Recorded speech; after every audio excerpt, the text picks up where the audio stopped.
Olá, pessoal, aqui é o Harry Sultan. Então, como venho dizendo há muito tempo, Anthony Albanese é o pior primeiro-ministro da história da Austrália.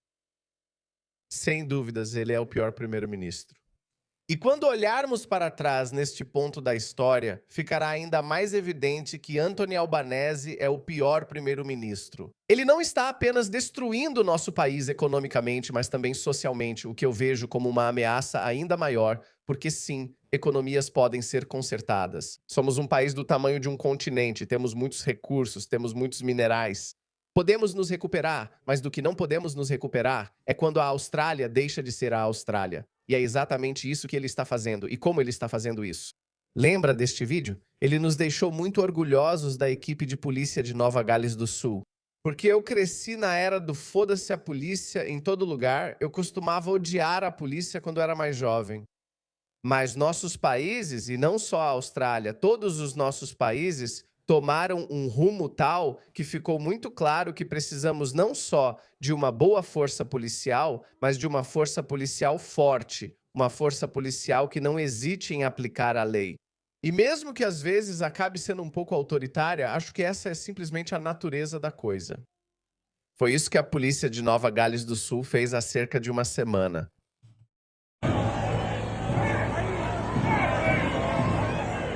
Gente, o que vocês estão fazendo? Esse cara está ligado ao Butahir dele. Ok, esse imã está ligado ao Butahir dele. Ele é um islamista radical, extremista. O que vocês estão fazendo?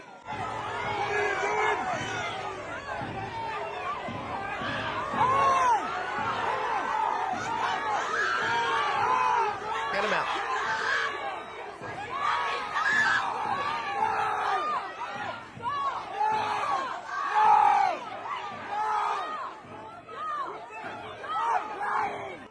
Esses progressistas nem imaginam em quem estão passando a perna.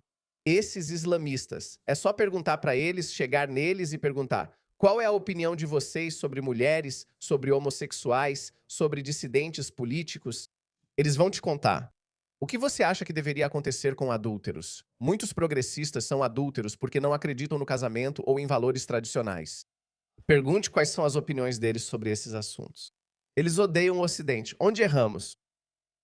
Então, de qualquer forma, você conhece esse vídeo, né? Eu vou reproduzir isso de novo. Se você quiser assistir a esse vídeo, vá para o meu vídeo anterior que eu fiz sobre esse assunto, que, aliás, foi muito bem. Esse aqui, eu fiz um vídeo detalhado sobre isso. Nada mais de orações islâmicas nas ruas. Harry Sultan. 250 mil pessoas assistiram e 70 mil delas eram australianas, ou 60 mil, algo assim, o que é bastante decente pelos padrões australianos. Ok, então eu sei. Nossa narrativa está cada vez mais popular. Precisamos nos impor, senão vamos acabar como o Reino Unido, e o Reino Unido está começando a reagir. Farei um vídeo separado sobre o novo partido de Rupert Lowe restaurar a Grã-Bretanha. Mas outros países estão começando a reagir. A Europa está começando a reagir. Devemos aprender com os erros da Europa. Existem certas culturas que nunca podem se misturar. Eles não gostam de nós, dizem isso com suas próprias bocas, eles te dizem o que querem fazer. Olhe para isso, Imam de Sydney. Esquecemos que existe uma Sharia de Allah subhanahu wa ta'ala esperando para ser estabelecida.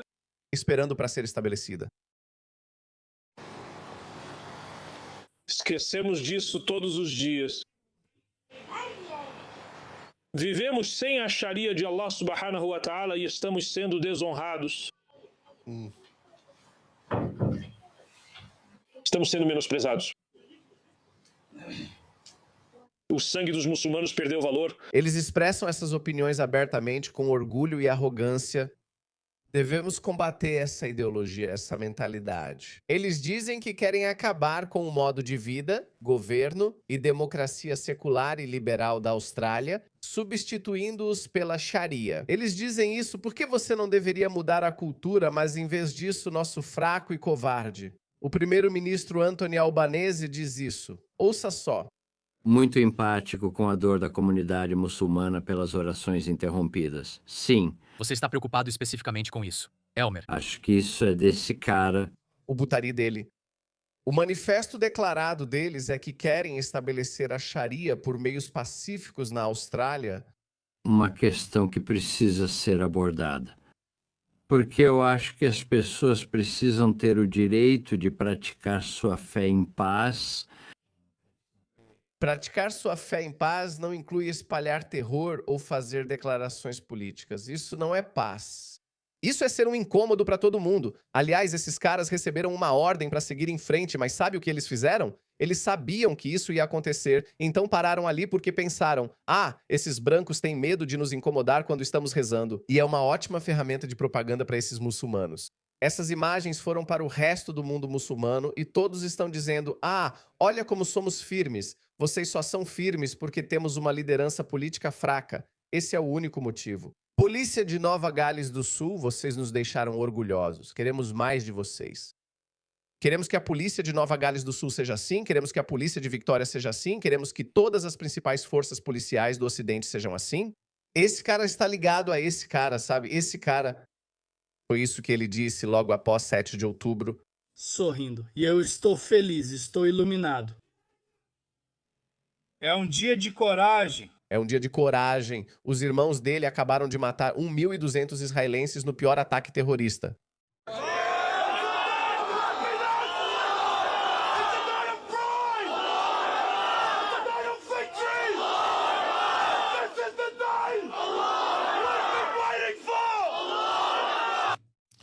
Anthony Albanese vê isso como uma prática pacífica da religião deles.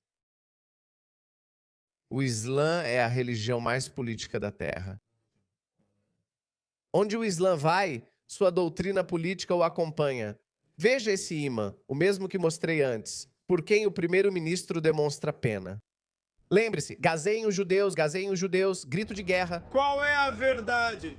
Qual é a verdade? Qual é a verdade? Ele conduziu aquela oração naquele dia, 9 de outubro de 2023. Olhe isso de novo. Ele fez isso bem na frente da Ópera de Sydney. Por que eles fazem isso em frente a pontos turísticos?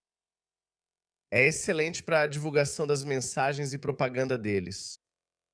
Essas imagens circulam pelo mundo todo. Todo mundo pode associar a Ópera de Sydney à Austrália. Muçulmanos rezando na frente dela mostram como eles pensam. É impressionante. Eles dizem: uau, nós dominamos. Sim, veja, o Islã chegou aos confins da terra e nós temos esse primeiro-ministro fraco, patético, primeiro-ministro patético que fica arrumando desculpas para esse comportamento. Nós deveríamos estar mudando a cultura, deveríamos dizer que vamos proibir comida halal. Chega de orações nas ruas, não vamos permitir o chamado para a oração, não vamos permitir que vocês gritem e berrem Allahu Akbar, não nos importamos com o que isso significa. Deus é grande. Embora possa lembrar Heil Hitler, tinha seu próprio significado. Não vamos deixar vocês gritarem, globalizar a intifada, porque isso significa algo, significa jihad global para impor a Sharia. Por que é tão difícil de entender? Talvez seja uma coisa boa, sabe? Porque o mandato político que Anthony Albanese tem é de apaziguar as minorias. Ok, ele não consegue sair disso, mesmo percebendo. Estava pensando nisso, por isso pensei. É tão importante construir seu movimento de baixo para cima. Você constrói seu movimento, você espalha suas ideias. É parecido com o que Rupert Lowe faz. Ele não tem experiência. Ele disse que vai proibir comida halal, abrir migrações em massa e sair da SHR. No primeiro dia, vamos começar isso. E as pessoas estão atacando ele por todos os lados ou algo assim. Ele está tipo, não ligo, mas as opiniões dele... Mas ele foi visto por milhões de pessoas porque vai ter o mandato político para essas ações. Anthony Albanese não é assim, ele é de esquerda, político trabalhista. Claro, ele tem que bajular todas as minorias, mesmo que a grande maioria da população australiana esteja ficando cansada disso. Olhe como eles exploram nossa comunidade aborígene. Acha que muçulmanos se preocupam com aborígenes? O que fizeram com nativos dos países que conquistaram? Extintos foram extintos, uma extinção total? Eles só estão irritados porque estavam a apenas 160 quilômetros da costa do norte da Austrália, mas eles não tinham o espírito explorador que os europeus tinham. Os holandeses e os britânicos vieram do outro lado do planeta e conquistaram a Austrália. Escute isso. Estamos nos encontrando aqui em Putteron Country, terra roubada. E isso nem sempre foi assim. Você acha que ele chamaria de terra roubada se o povo dele tivesse conquistado? Eles ainda se gabam da conquista da Espanha. Que assunto você tem na Espanha? Eles se gabam disso, ainda choram por isso e dizem: um dia vamos reconquistar. A Espanha sempre será a terra aborígene. Nós acreditamos na resistência armada. Eu digo, tragam de volta a resistência armada. Veja esse cara, Mohamed Charab, que mora em Melbourne. Eles falam claramente resistência armada. Posso dizer isso? Sério? Vou testar. Quero ser visitado pela polícia para perguntar por que ele não foi preso. Vamos ouvir a mensagem antiga dele e depois comentarei de forma inteligente. Nós acreditamos na resistência armada. Eu digo para trazer de volta a resistência armada. Eu digo para dar à América o que ela merece: morte. Eu digo para trazer de volta a resistência armada. Eu digo para dar ao mundo muçulmano o que ele merece: morte. Vamos ver se isso é discurso de ódio ou liberdade de expressão. Tenho certeza de que ele está gostando. É isso que a América merece. É isso que o mundo muçulmano merece. A colônia americana merece. Todo país muçulmano que não é a Arábia Saudita atual é uma colônia. Egito, Marrocos, Norte da África, tudo Turquia. Sim, a Turquia era uma terra cristã. É por isso que líderes americanos merecem. Só existe uma solução. É jihad, vitória ou martírio. Que a paz esteja com vocês. Jihad total em nossos países diante de nós. Temos um primeiro-ministro covarde que diz: sinto pena deles. Que patéticos esses caras são. Eu costumava pensar que ele era apenas movido por compaixão, que era fruto de um mal-entendido, que era resultado de uma empatia suicida. Eu não acho que isso seja empatia suicida, isso é pura traição, isso é pura dama-série. Você tem a Europa na sua frente. Você tem essas pessoas se comportando exatamente como vem se comportando no Reino Unido nos últimos 20 anos e veja onde isso levou o Reino Unido. Eles estão fazendo exatamente a mesma coisa e meio que se ajudam, porque é para esse lugar que os valores islâmicos sempre vão te levar. Isso é o Islã se manifestando, isso é o Islã voltando à tona. O Islã esteve adormecido nos últimos 200 ou 300 anos. Antes disso, eles se saíram muito bem, dominaram o leste europeu e o Oriente Médio. Os otomanos dominaram antes disso, os abássidas fizeram isso, e antes deles, os omíadas fizeram isso. Então, o Islã tem uma história rica ou um hábito de dominar outras culturas, mas não tem feito isso nos últimos 200 anos. Essas pessoas podem não entender, pois provavelmente são ignorantes. São os valores islâmicos que explicam esse comportamento. É o Islã que os incentiva a ir e espalhar a fé de Alá, porque essa é a fé correta. E esses caras são altamente dogmáticos. São muito movidos por ideologia, não podem ser detidos. Eles estão certos, não temem a morte, estão dispostos a morrer por sua causa ilusória. Tudo bem, façam o que quiserem, mas onde estamos? Quando vamos dizer não façam isso nos seus próprios países?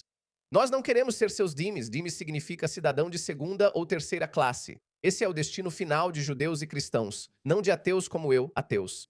Seremos mortos pela espada ou obrigados a nos converter ao Islã. Na verdade, eu nem teria essa oportunidade porque sou um apóstata, mas outros ateus ocidentais, podem ter a chance de se arrepender e dizer a shahada. Muitas pessoas vão aceitar. Então, isso é uma guerra civilizacional. Gente, eu não estou sendo paranoico, não estou espalhando medo. Está na sua frente. Olhem o que aconteceu na Europa. Ser ignorante da realidade nos dias de hoje não é desculpa, não é desculpa.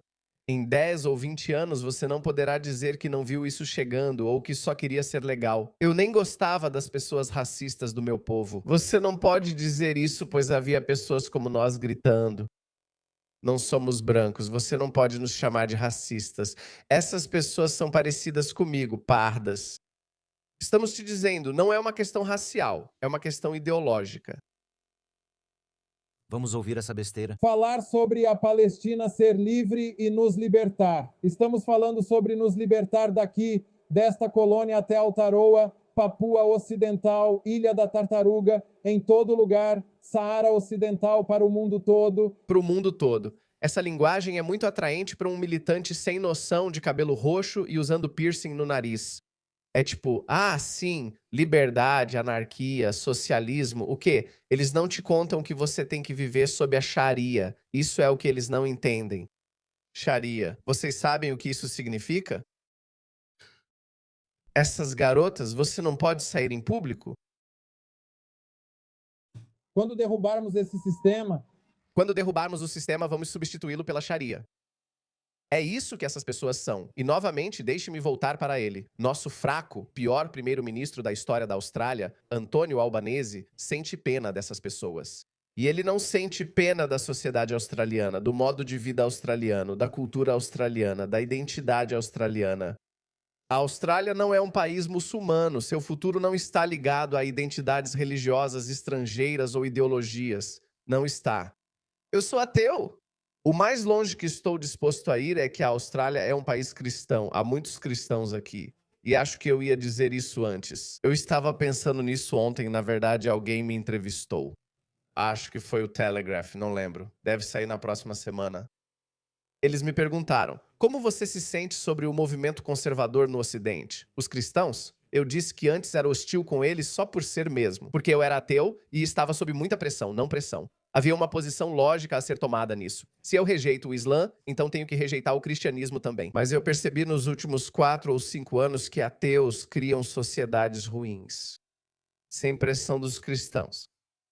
Os cristãos de longe criaram a maior civilização conhecida pela humanidade. Ok, foi sob o cristianismo que tivemos a Revolução Científica, o Renascimento, e você sabe toda a história da Europa pós-Idade das Trevas. Algumas pessoas dizem que isso aconteceu apesar do cristianismo. Tudo bem, foi uma combinação de várias coisas. Foram os reformadores, foram os filósofos iluministas que estavam pressionando o clero e a igreja?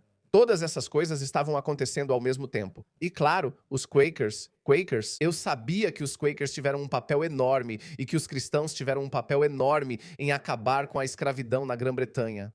O mundo cristão, no século XVII, estava lutando com unhas e dentes para acabar com a escravidão. E no século XXI, temos muçulmanos tentando trazer a escravidão de volta. Isso diz muito sobre essas duas religiões. Então cheguei à conclusão de que o ateísmo cria sociedades ruins. Ou pelo menos talvez ainda não estejamos prontos para isso. Talvez tenhamos que passar por essa turbulência porque Richard Dawkins disse que teríamos uma utopia científica. Todos teriam razão, uma vez que removêssemos a religião, mas muito rapidamente percebemos que ao remover Deus, quando você remove tradições religiosas fortes e centenárias, você não acaba em uma utopia científica, não acaba. A razão pode ser subjetiva e é por isso que temos homens adultos se fantasiando de mulheres. Algumas crianças dizem que são gatos e as escolas e nossa moralidade, que é guiada pela razão, sem o tradicionalismo, dizem: claro, vou colocar uma caixa de areia no banheiro da escola para você poder urinar nela como um gato. É verdade, verdade. História. Então eu acho que os ateus, pelo menos no século XXI, criam sociedades de merda. Talvez tenhamos virado ateus rápido ou cedo demais, não sei. Mas uma coisa é certa. Eu escolheria o cristianismo em vez do Islã qualquer dia da semana. Se vivesse na Índia, escolheria o hinduísmo ao invés do Islã. Porque quando o Islã chega, você perde tudo. É só olhar para o Irã. Desculpe, falei demais, mas na minha opinião é o pior primeiro-ministro.